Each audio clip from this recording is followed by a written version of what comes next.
I am the perspective reader. We're brought to you by mass media. And I came to a hard realization today that once we grow out of the fog of the slave mentality and we begin to love ourselves for who we're supposed to be, that all of the connections that we had to when we were in that state of not truly knowing what love is or loving ourselves have to go, because even if you have professed to have loved them before you truly know what love was and you truly loved yourself, then those connections are gone. One, not have accountability like you didn't back then, and they're going to be frustrating to deal with, and very delusional like you were before you started making changes.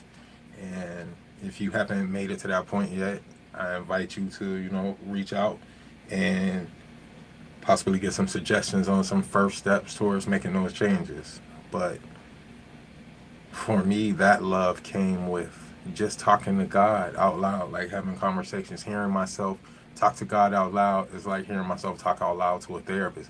Sometimes just hearing yourself say it out loud or asking for forgiveness for something out loud, regardless if the human ever forgives you or not, is freeing and liberating. And then you start to decolonize parts of your life, your diet, what you consume for media, what you consume for knowledge, and what sources that you start to believe. And then you start doing more, you start becoming more, and you start just believing less. The hard part is seeing how interwoven the colonization is into every fabric of our life, for every part of our being. So I can sit here and act like I'm highly liberated, and I'm not. Like, I'm dependent on this capitalist bullshit being a resident of America. You can't get away from it. I don't care if you are a homesteader or whatnot. Sooner or later, you're going to need some supplies. You're going to need to barter. You're going to need to trade. You're going to need to have some cash or some gold, something that whoever got what you need wants. And if you can be self-contained without that, I need to learn from you. I welcome your guidance and teaching, because that's brilliance, and that's fortitude, that's know-how, that's ingenuity, that's a whole lot of stuff that people aren't giving you credit for. And I'm just a first year gardener without a fence up. So the deer was loving me this year, but I have something for them next year. I have a little fence that they can jump over. And if that don't work, I'll get me 2 or 3 big dogs, and we'll see how that works out. But the deer are pretty sizable here in western Pennsylvania, so we'll see. We'll see.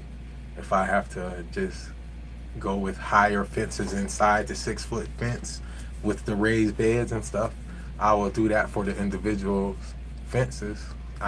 Whatever I need to do to protect my efforts, I'm learning as I go. But that's a whole nother story. I'm just up here practicing, recording content that I can chop and bit up later.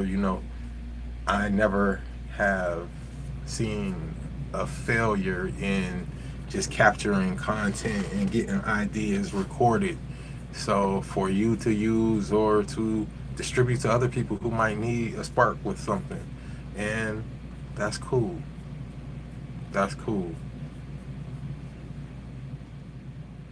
So hopefully this venture will lead to me finding my like tribe and, you know, 15 to 20 people.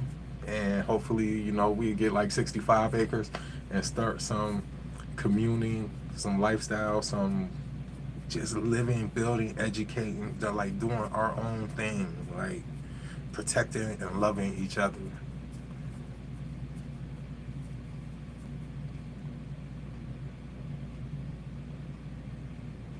Yeah, that would be a dope idea. I wonder if that can happen in our country, or would it have to be in another country, but that's conversation for another time. Anyway, I'm gonna close this idea out and ponder. But it's the weekend, So I'm gonna record a whole